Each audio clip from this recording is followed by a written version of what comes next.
الله ذوالجلال در قرآن عظیم الشان به همین خاطر نفرمود که مستقیما زنا نکنید، فرمود ولا تقربوا الزنا.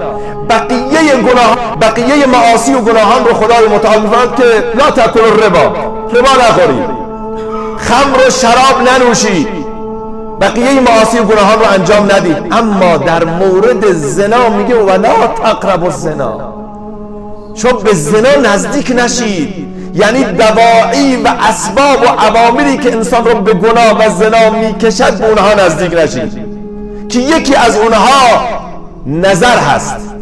برای والذین هم لفروجهم حافظون، خیلی جالب این آیه الله متعال از صیغه ماضی و مضارع استفاده نکرده. والذین هم لفروجهم حافظون، کسانی که مستمرا و دائما عورت خودشون رو و شهوت خودشون رو کنترل میکنن. والذین هم لفروجهم حافظون، لذا اونهایی که مستمرا میخوان حفظ عفت کنند، به تعبیر قرآن ولا تقربوا الزنا، باید از داعیه های فساد باید فرار کرد، از زمینه ها و عوامل گناه باید فاصله گرفت، که یکی از اونها نگاه کردن هست. کل المعاصی مبدأها من النظر و معظم النار من مستصغر الشرر، همه چیز از نگاه شروع میشه. برای چشمها خداوند یه نگهبان گذاشته، اون نگهبانه رو فعال کن.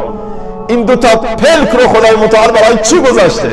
اینها در واقع نگهبانان این چشمها هستند، تا این که نگاه نکنن. باور کنید از این شوخی بردار نیست. اینجاست که رسول الله صلی الله علیه و سلم میفرماید که این دو چشم یا دو نور رحمانی هستند، دو نور خدایی هستند که با اتصال با منبع وحی و معنویت نگاه میکنن، و یا دو تیر ابلیسی هستند و شیطانی هستند که وقتی شلیک بشن در واقع شیطان رو به سمت خودش جذب میکنه.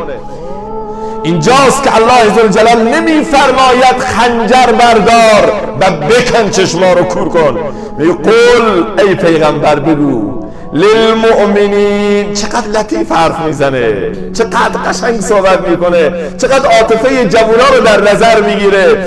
قل للمؤمنین یغضوا من ابصارهم، ای پیامبر برای جوونها بگو، برای پیرمردا هم بگو، برای خواهران هم بگو، چون بعد آیه بعد قل للمؤمنات است. قل للمؤمنین برای جوانهای قرن 21 این پیام رو از یک جلسه قرآنی و روحانی در جمعه شبی بگو.